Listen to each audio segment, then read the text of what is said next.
आप देख रहे हैं यंग बाइट्स, मैं हूं आपके साथ पूजा ठाकुर। आज मैं आपको वुमेन एम्पावरमेंट के प्रोग्राम में मल्टी टैलेंटेड पर्सनालिटी से मिलवाने जा रही हूं, जो कि डॉक्टर मिताली गुप्ता हैं। और आपको बता दिए जर्नलिस्ट भी रह चुके हैं, उसके साथ डाइटिशियन भी है, उसके साथ कथक डांसर भी रह चुके हैं, मल्टी टैलेंटेड है। सीधा आपसे इनको रूबरू करवाते हैं। सबसे पहले आपका बहुत बहुत स्वागत है। Thank you so much Pooja. Doctor Mitali, मुझे बताइए किस तरह की आपकी जर्नी रही है बीइंग अ फीमेल। आप इतनी जो है प्रोफेशंस के साथ जुड़े थे और अभी भी आप प्रोफेशन के साथ जुड़े हुए हैं। किस तरह का आपका एक्सपीरियंस रहा है? पूजा, ऐसा है कि हम कुछ सोचते हैं और खुदा ने कुछ और हमारे लिए सोचा होता है। तो मेरी जो जर्नी है वो वैसी ही रही, क्योंकि जब मैं बहुत छोटी थी उस समय कभी मैंने सोचा नहीं था कि मैं डॉक्टर के फील्ड में आऊँगी, because though it's not being a full fledge doctor, but yes I am a dietitian, nutrition very much associated, very close to doctor line, because I heal people through nutrition. But मैंने कभी ये सोचा नहीं था कि मैं इतना dry field लूँगी। मेरा हमेशा से जो रुझान था वो आर्ट एंड कल्चर की तरफ था। तो बहुत छोटी थी, तो मैं आई थिंक 5th स्टैंडर्ड में ही थी, तो मेरे पेरेंट्स ने मुझे कथक सीखने के लिए डाल दिया था।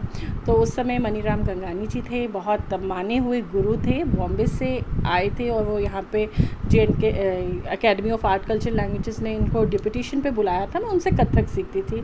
फिर राउंड अबाउट 10 ईयर्स तक वो जो बचपन के कहते हैं ना, वो बचपन का प्यार कहीं भूल नहीं जाना रहा, तो मेरा बचपन का प्यार था वो 10 साल तक मैंने कथक किया। और 5 to 10 is like 15, when I was still 15 I learn Kathak. और उसके बाद फिर मैंने ग्रेजुएशन किया कथक में। नॉर्मल पढ़ाई तो साथ चलती रही। I am pass out from presentation convent as in 10th। फिर मैंने 12th में मेडिकल लिया था। उसके बाद में होम साइंस, जब मैंने BSc होम साइंस में मैंने एडमिशन लिया, तो I never thought, I was fighting with my mother कि आपने मुझे ये क्या लाइन लेके दे दी है, BSc home science, you know, I am not interested. But लगा कि यही फील्ड थोड़ा बहुत बेहतर है, मतलब कि जो मैं करना चाहती हूँ, तो थोड़ा सा आर्ट उसमें बहुत इन्वॉल्व होता है, रंगोली बनाओ एंड सो मैनी थिंग्स। मैंने कभी सोचा था कि मेरे को कौन सी फील्ड चूज़ करनी है? क्योंकि जिस तरह से कथक के साथ भी आप कई सालों से जुड़े, उसमें आपने स्टडी भी की है, उसके बाद आप जर्नलिस्ट भी बने, उसके बाद क्या सोचा आपने? कभी पर्टिकुलर एक गोल सेट था आपका? वही चीज़ मैं आपको कह रही हूँ। तो फिर क्या हुआ कि वो कहते हैं ना कि जब हम आगे बढ़ते जाते हैं तो हमें अपनी पोटेंशियल्स, हमें अपने बारे में ही हमको अपना ही नहीं पता होता कि हम क्या क्या कर सकते हैं। उसके बाद मैंने कॉलेजेस और स्कूल में डिबेट कॉम्पिटिशन्स में पार्ट लेना शुरू किया, और एक नेशनल आर्ट फेस्ट था जो कि चंडीगढ़ में हुआ, AIU ने कराया था। और जब मैं वहाँ गई तो वहाँ पर हमारा जो वैलेडिक्टरी फंक्शन था, जब हमारा प्राइज़ डिस्ट्रीब्यूशन होना था, तो दूरदर्शन की एक बहुत जानी मानी एंकर हुआ करती थी, रिनी साइनम, इंग्लिश न्यूज़ रीड किया करती थी। हम लोग उनके फ़ैन थे, वो एंकरिंग करने आ रहे थे, हम लोग बहुत एक्साइटेड थे। But all of a sudden they got the authorities got the message that she is not coming. So at that point of time, like they were in fix कि अब 11th hour पे किस anchor को बुलाएं। तो they took auditions of 2 to 3 participants and they shortlisted me. और वहाँ से मेरी एंकरिंग की जर्नी जो है स्टार्ट हो गई। और उसके बाद मैंने जम्मू दूरदर्शन के लिए एंकरिंग की, JNK academy of art culture languages के लिए एंकरिंग की। और एंकरिंग ऐसी कि आप मानेंगे कि प्राइम मिनिस्टर IK गुजराल जब JNK बैंक का इनाग्रेशन करने श्रीनगर पहुँचे, तो I was just 18 years old, I think 17 years old rather. I was anchoring that particular event with Sunit Tandon, the best anchor of India. And I was like wow, मेरे को इतना honour मिल रहा है। And हमारे गवर्नर साहब SK सिन्हा, उनके जितने भी प्रोग्राम्स होते थे राजभवन में, वो मुझे इनवाइट देते थे। डॉक्टर फारूक अब्दुल्ला जब चीफ मिनिस्टर रहे, तो उनको रहता था कि मिताली को बुलाइए। तो वो एक इतना खूबसूरत सफ़र था कि मुझे लगता था कि अब मैं आवाज़ की दुनिया में ही अपनी पहचान बनाऊंगी। हाँ कि मैं कथक डांस जो थी करती रही, मैंने पटियाला में अपनी यूनिवर्सिटी को रिप्रेजेंट भी किया। 18 साल की एक ऐसी उम्र होती है जब हमें पता भी नहीं होता कि हमें क्या बनना है, क्या करना है। तो उस टाइम पर अपने प्रोफेशन को चूज़ भी नहीं किया आपने, खुद ही आप उसी में डलते चले गए, क्योंकि सोचा कुछ था और क्यों हुआ कुछ। और बहुत अच्छा लगता था। मुझे चेक मिलता था, रेडियो का चेक मिलना, एकेडमी का चेक मिलना, तो वो 550 रुपया मिलता था हमें। एंड वो 550 मानो 5.5 लाख हो। कब की बात है? आप समझ लीजिए, इट इज़ 96, राइट, 96, 97, 98, या it was like I think 98 के बाद मैं फुल फ्लेजेड अपने रेडियो कश्मीर में भी आ गई as an anchor for children program Bal Jagat. And you will trust me Pooja, ऐसा लगता था उस प्रोग्राम में जाके कि मैं अपना बचपन जी रही हूँ, और बच्चे और मैं आपस में इतने घुल मिल गए कि एक सिनोनिमस बन गया, Bal Jagat is equal to Mitali, Mitali is equal to Bal जगत।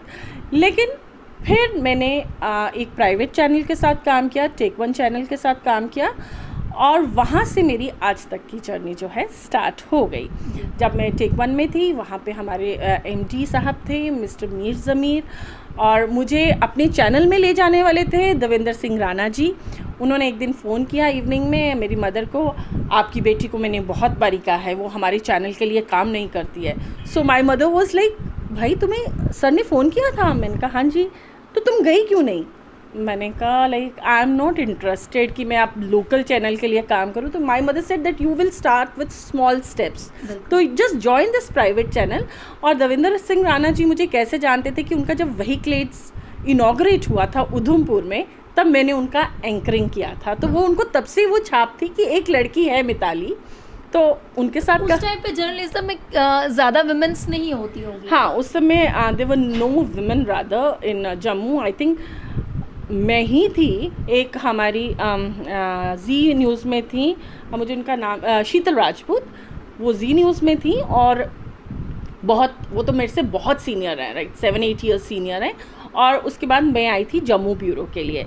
सो आज तक की जर्नी बहुत प्यारे नोट से स्टार्ट हुई थी, बट बहुत गंदे नोट पे एंड हुई। जैसे आपने कहा ना वुमेन एम्पावरमेंट, तो वुमेन एम्पावरमेंट की बात यहाँ पर आती है, because I was never a failure and I was never somebody who would have quit. But वो कहते हैं ना, जब आपका सुकून खोने लगे तो बेहतर है कि उस जगह से अपना रुख मोड़ लीजिए। वो उस समय मुझे हमेशा यही शब्द याद आते थे, लंबी है गम की शाम मगर दिल नाउम्मीद तो नहीं, नाकाम ही तो है, लंबी है गम की शाम मगर शाम ही तो है।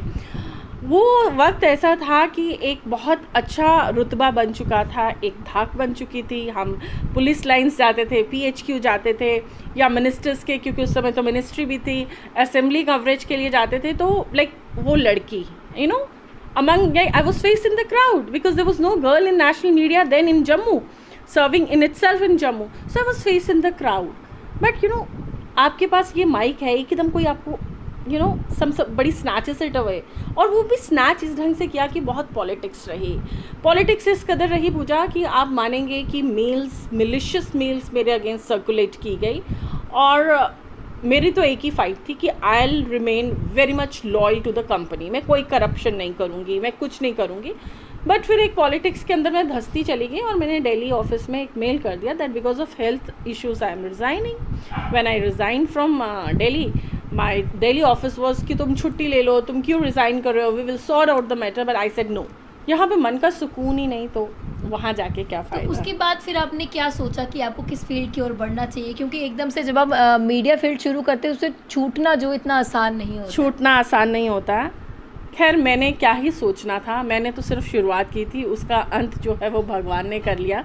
कई बारी हमें भगवान से भी बहुत शिकायतें रहती हैं, और शिकायतें रहती है, पता नहीं वो हमारे लिए अच्छा कर रहे हैं या बुरा कर रहे हैं, हमें पता नहीं रहता, हम तो सिर्फ शिकायत ही अगर हम करते हैं। बात करें उस टाइम की, उस टाइम पे आप, क्योंकि आप खुद एक जर्नलिस्ट थे, आप जगह जगह पे जाते थे, अलग अलग रिमोट एरियाज़ में देखते थे कि विमेंस की क्या हालत है, किस तरह से वो अनएम्पावर्ड है। तो क्या कहना चाहेंगे उस टाइम की सिचुएशन में और इस टाइम की सिचुएशन में कितना ज़्यादा चेंज, कितने ज़्यादा वुमेन एम्पावरमेंट देख रहे हैं? पूछा ऐसा था कि मुझे लगता है कि वुमेन जो एम्पावरमेंट ख़त्म हुई है, मुझे लगता है ज़्यादा अर्बनाइजेशन से वो ख़त्म हुई है। अगर हम अपने प्राचीन काल में चले जाएं, रज़िया सुल्तान को देख लीजिए आप, कुंती के पुत्रों को कौंतई करके पुकारा जाता था। वासुदेव जो हैं वो अपनी माँ के नाम से देवकी नंदन वासुदेव करके पुकारा जाता था। मुझे लगता है कि हमारा जो नज़रिया है वुमेन को देखने का वो थोड़ा सा गलत है, because those women who are not working, who are not going outside their home, they are working women only but unsalaried. अगर आज भी आप गांव में चले जाओ, राजस्थान के गांव में चले जाओ, तो लेडीज़ कितने कितने मटके उठा के सर पे घर से बाहर निकलती हैं, पानी लेने जाती हैं, खेती बाड़ी करती हैं, घर वालों को खिलाती हैं। बस मुझे लगता है कि सोसाइटी में वुमेन की से नहीं है। अदरवाइज़ वुमेन इतनी एम्पावर्ड है कि वो पूरे घर को पालने का रुतबा रखती है, और ऐसा है भी है। जब घर से सारे लोग काम करने निकल जाते हैं, घर में कितनी प्रॉब्लम्स आती हैं, एक रूरल वुमन को भी वो इजीली सॉल्व कर देती है। कितनी बोल्डली वो हर सिचुएशन समाज की जो है वो फेस करती है। सिर्फ मुझे लगता है कि वुमेन को टारगेट किया जाता है, और उसके लिए हमारे लॉज बनने बहुत ज़्यादा ज़रूरी हैं।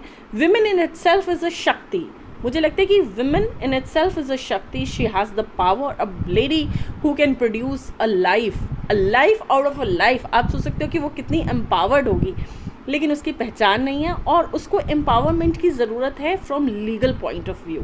यू अंडरस्टैंड ना, there are requirement of the laws which listen to women. तकरीबन क्या होता है कि जो एम्पावर्ड वुमेन है, बहुत ज़्यादा एम्पावर्ड वुमेन है, वो कहीं अपनी पावर का मिसयूज़ कर लेती हैं, और जो इस समय उस पाथ के ऊपर चल रही होती है, उनके लिए इतने लॉज स्ट्रांग नहीं होते जो उनको सपोर्ट करें, उनके आगे की मुश्किलातें जो हैं वो हल हो चुके. तो क्या लगता है किस तरह से विमेंस जो है एम्पावर्ड हो सकती है? देखिए, मैंने आपको जैसे कहा कि we need drastic change in the law, one thing, and second लड़की का माइंडसेट चेंज होना. बेचारी, वो बेचारी, वो हम लोग ही उनसे हाँ एग्जैक्टली वो बेचारी का जो टैग है उसको उतारना बहुत ज़रूरी है. और थर्डली ये पहचानना कि मैं एक इंडिविजुअल हूँ. आपने देखा होगा कि कोई भी लड़की बहुत अच्छा काम करती है तो उसके पापा मम्मी कहते हैं ये मेरे बेटे से कम नहीं है. भाई, क्या बेटा कोई मापदंड है पावर का? बेटा कोई मापदंड है एम्पावरमेंट का? क्या बेटे से कम नहीं है? बेटी बेटी है, बेटा बेटा है. They are two different individuals. उनकी अपनी अपनी कैपेसिटी है. तो अपने आप को कंपैरिजन करना बंद करना होगा और ये समझना होगा कि मेरी बेटी माँ दुर्गा से कम नहीं, मेरी बेटी झांसी की रानी से कम नहीं, मेरी बेटी रज़िया सुल्तान से कम नहीं. इस ढंग से मेरी बेटी इंदिरा गांधी जी से कम नहीं. इस ढंग से आपको लेके चलोगे तो आपको पता चलेगा, जब लड़की को एक लड़की के साथ कंपेयर किया जाएगा तो उससे पता चलेगा मेरा कोई. हमेशा घर में क्या होता है, मेरी बेटी बेटे से कम नहीं, मेरी बेटी तो 100 पुत्रों के मुताबिक है. So I don't think so. So my journey was like how I came to dietitian field की ओर किस तरह से आप बढ़े? पूजा, ये भी एक एम्पावरमेंट की बात है, बिकॉज इस समय लोग मुझे देख रहे हैं. तो मैंने आपको कहा कि हम कुछ सोचते हैं, भगवान हमारे लिए कुछ सोचते हैं. एक तो मेरा रास्ता बंद हुआ आज तक का कुछ ऑफिस पॉलिटिक्स की वजह से. जो जम्मू में पॉलिटिक्स थी, उससे पहले मैं लेक्चरर भी थी कॉलेज में, वहाँ पे भी मैंने काम करप्शन वगैरह की, जो झोटले थे इनके चलते मैंने छोड़ दिया.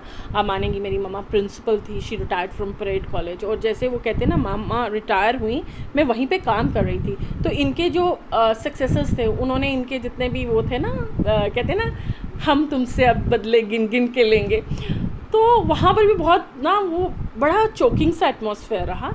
तो फिर आज तक को छोड़ने के बाद मैं बीमार हो गई. बीमारी इतनी हुई कि हॉस्पिटलाइज कराना पड़ा. फिर 2 साल 3 साल ट्रीटमेंट था. तो उस समय तक मैं एक बहुत डीप डिप्रेशन अंदर जा रहा था कि अब मैं ख़त्म हो गई हूँ. जम्मू में लोग भूल चुके थे. देखो, ये आज आपको मीडिया सलाम करता है, आपको दुनिया सलाम करती है, क्योंकि आपके हाथ में माइक है. कल को ये जब आप माइक छोड़ोगे, 4 महीने आप लोगों में नहीं रहोगे, लोगों को याद भी नहीं रहेगा कि कोई पूजा बहुत अच्छी एंकरिंग करती थी. तो वो एक मुझे बहुत दुख दर्द सता रहा था. मेरा रेडियो छूट चुका था, आज तक मैं छोड़ चुकी थी. उसके बाद क्या करती, क्योंकि मैं तो बीमार थी, हॉस्पिटल में थी. तो एक दिन ऐसे हॉस्पिटल में बैठी थी तो एक इश्तिहार था, you know, there was one advertisement stating that we require, I mean there is program in dietetics and clinical nutrition from Apollo hospitals New Delhi and India can, and interested candidates may apply. The prerequisite qualification is MBBS, BDS और BSc home science. ये वही home science जो मैं करना नहीं चाहती थी. I asked my mom, should I fill this form? She said okay, you can fill this form. और वो मैंने भर दिया. अब मानेंगे 3-3.5 लाख का वो मतलब कि जो भी मैंने किया, my degree was for 3-3.5 lakh. वो एक बहुत बड़ा रिस्क था. ऑलरेडी मेरे इलाज में 14-15 लाख तो खर्च हो ही चुका था. उसके बाद मैंने लोगों के ऊपर एक्सपेरिमेंट करना शुरू किया, जो मैंने पढ़ाई की from the hospital bed itself. Online का ज़माना आ चुका था. मेरी क्लाइंट थी शिवानी भंडारी. उन्होंने मेरे पे बहुत एक ट्रस्ट किया and she said, Mitali ma'am आप मुझे डाइट देंगे? वो पतली हुई. शिवानी भंडारी एक मेरी ऐसी क्लाइंट बनी जिन्होंने आगे मेरे को 15 क्लाइंट्स दिए, क्योंकि वो सोचती थी मैं कभी पतली नहीं हो पाऊँगी. और आप मानेंगे उनका इतना साथ रहा कि जितनी देर मैं दिल्ली रही, वो मेरे लिए क्लाइंट्स अरेंज करती थी, पेशेंट्स अरेंज करती थी, उनकी सारी मेडिकल हिस्ट्री मुझे भेजती थी. मैं उसको कहती थी कि शिवानी मैंने उनकी डाइट प्लान्स कर दिया, और फिर हमारा कांटेक्ट हो जाता था. करते करते करते ये सफ़र जो है डाइटेटिक्स का शुरू हो गया. हॉस्पिटल बेड से ही शुरू हुआ, पढ़ाई करते करते शुरू हुआ. और जब मैं जम्मू आई, ये आप मेरा ड्राइंग रूम देख रहे हो, इसी रूम में बैठकर मैंने स्टार्ट कर ली अपनी क्लिनिक. हमारा ऊपर घर है which is was given to tenants for 14,000 per month. So my mother said why don't you shift upstairs. I said ऊपर 14,000 रुपया महीना मम्मा, अगर नहीं आएंगे क्लाइंट तो क्या करेंगे. सो माई मदर सेड कि चल रिस्क ले लेते हैं. अब ड्राइंग रूम भी सारा दिन डिस्टर्ब रहता है. हमने रिस्क लिया. तो आज की डेट में मेरे पास 4 एम्प्लॉयज़ हैं और सबकी मिनिमम सैलरी जो है 12,000, 14,000, 15,000 है. तो ये एक ऐसा खुद भी इम्पार्ट हुए और दूसरों को भी इम्पार्ट किया ज़र्रे से. बिल्कुल, मैं कहती हूँ कि बात ये होती है जो नीचे हो और वो उठता है ना, उसके लिए इतनी बात नहीं है. जो सीधे ऊपर से नीचे गिरता है और फिर वो उठता है ना, वो कहीं ना कहीं बहुत हिम्मत की बात होती है. तो जो भी मेरे आपके जितने भी दर्शक ये देख रहे हैं, मैं उनको यही कहूँगी कि कश्तियाँ सबके किनारे लग ही जाती हैं. ना खुदा नहीं जिनका उनका खुदा होता है, ना खुदा इंसान आपके कभी नहीं बनते. पर अगर कभी ऐसा ज़िंदगी में मौका आए तो आप घबराइए मत, कश्तियाँ फिर भी किनारे लग ही जाती हैं. लेकिन थोड़ी सी हिम्मत जो है उसकी बहुत आवश्यकता है. And I am very proud to tell you that today in bureaucracy, in aristocracy, in belt forces, whether it be DIG, IGs of different CRPF, this BSF, और you talk about army camps, सारी जगह मैं lecture deliver करने चाहती हूँ. British council की activities होती है, रिलायंस की जितनी भी एक्टिविटीज़ होती हैं जो भी अपने एम्प्लॉयज़ को वो देते हैं. इवन इम्पा में मुझे इनवाइट किया जाता है. In many magazines I am giving. काफ़ी अच्छा एक्सपीरियंस जो है अब आपका रहा है. हमारे मीडियम से जितने व्यूअर्स आपको देख रहे हैं, वुमेन एम्पावरमेंट को लेकर क्या एक मैसेज आपकी तरफ से रहने वाला है? मेरा तो मैसेज एक ही रहेगा कि लाख मुश्किलें आएँ, लाख मुश्किलें ज़िंदगी में आएँ तो घबराइए मत. क्योंकि अगर आपसे कुछ भगवान छीनता है, कुछ इंसान छीनता है, तो आपके लिए कुछ ना कुछ बेहतर होता ही होता है.